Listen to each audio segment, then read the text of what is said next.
जय हिंद दोस्तों।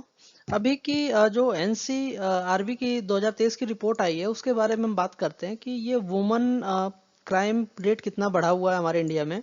और अगर हम इस पे बात करें तो इसमें जो है 4.48 लाख जो है टोटल क्राइम रिपोर्ट हुए हैं। तो इसके बारे में फिर बात करेंगे कि इसमें दिल्ली में ज़्यादा है या यूपी में ज़्यादा है या राजस्थान में ज़्यादा है, कौन सा स्टेट सबसे डेंजरस स्टेट है और महिलाओं को लेकर के।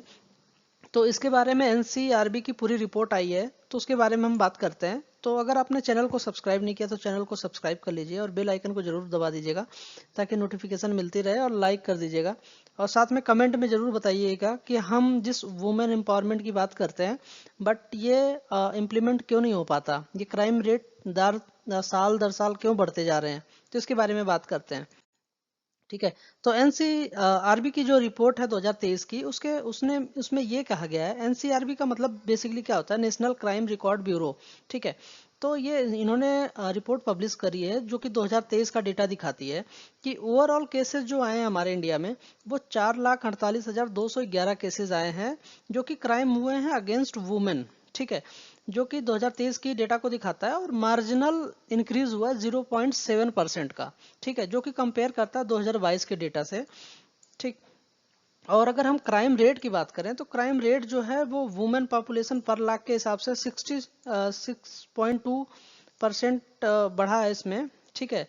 और ये थोड़ा सा डिक्रीज हुआ है 2022 को डेटा को देखते हुए। ठीक है। तो 4 सीट जो दाखिल हुई हैं इसमें 4 सीट जो है वो 77% की फाइल हुई हैं।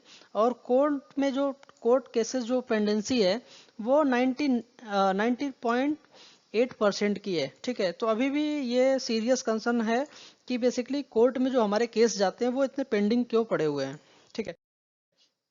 और इसके बारे में अगर मेजर कैटेगरीज की बात करें, हम क्राइम में किस कैटेगरीज में ज़्यादा होते हैं और स्टेट कौन से हैं या जहाँ पे ज़्यादा क्राइम होते हैं, तो सबसे पहले हम बात करते हैं कि इसके कैटेगरीज की कौन सी कैटेगरी में ज़्यादा होते हैं।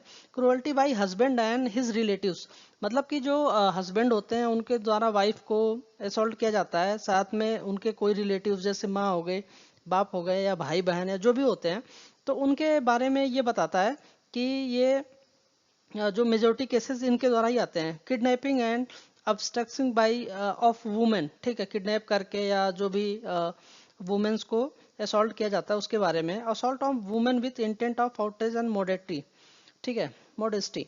ठीक है। तो ये आईपीसी सेक्शन 358 के अंडर में आता है। और उसके बाद में आता है रेप। रेप केसेस, ये बेसिकली 4 मेजर केसेस हैं या 4 मेजर सेक्टर्स हैं जहाँ पे वुमेन्स को बेसिकली असॉल्ट किया जाता है। ठीक है। और अगर हम बात करते हैं स्टेट और सिटी के डेटा की, जो कि एनसीआरबी की रिपोर्ट में आया हुआ है, तो हाईएस्ट नंबर ऑफ केसेस जो आए हैं वो उत्तर प्रदेश में आए हैं, जो कि टोटल केसेस वुमेन के अगेंस्ट हैं वो 66,381 हैं। ठीक है। और followed by Maharashtra and Rajasthan.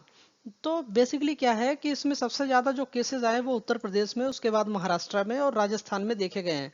ठीक है। और हाईएस्ट क्राइम रेट की बात करें अगर स्टेट में, तो वो तेलंगाना इस पे टॉप करता है। ठीक है। और अगर हम उत्तर प्रदेश की बात करते हैं तो वहाँ पे योगी जी की सरकार है, लेकिन फिर भी क्राइम रेट क्यों बढ़ रहे हैं, कहाँ से बढ़ रहे हैं वुमेन्स के अगेंस्ट, ये चीज एक सोचने वाली बात है। क्योंकि हम उत्तर प्रदेश को एक क्राइम फ्री स्टेट के नजरिए से देखते हैं, लेकिन फिर भी वो टॉप कर रहा है क्राइम में। ठीक है। और लेड बाई क्राइम रेट पर फीमेल पॉपुलेशन। ठीक है। और इसके बाद में राजस्थान और उड़ीसा का नंबर आता है जो कि क्राइम रेट सबसे ज्यादा हाई है। ठीक है। और मेट्रोपोलियन सिटी के बारे में बात करें तो दिल्ली इसमें टॉप करती है। दिल्ली बेसिकली सबसे ज्यादा क्राइम मिलता है दिल्ली में, जिसमें से कि 19 मेट्रो सिटीज को इसमें कॉन्फ़िगर किया गया है, मींस की रिसर्च करी गई है, जिसमें से 13,366 केसेस दिल्ली में पाए गए हैं। ठीक है। और जो कि हाईएस्ट है हमारे नेशनल एवरेज का, जो हाईएस्ट क्राइम रेट होता है उससे 133.6% हाईएस्ट है। ठीक है। तो उससे ऊपर चल रहा है ये। तो ये हो गए हमारे ओवरऑल दिल्ली की बातें। और हम यहाँ महिला एम्पावरमेंट को लेकर के, वुमेन को लेकर के बहुत ज़्यादा वो करते हैं, अपने आप को दिखाते हैं कि हम वुमेन एम्पावरमेंट कर रहे हैं, एजुकेशन पे ध्यान दे रहे हैं, लेकिन ये क्राइम रेट क्यों कम नहीं हो रहे हैं? ये एक सोचने वाली बात है।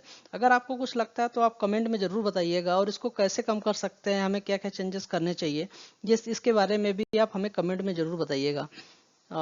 धन्यवाद।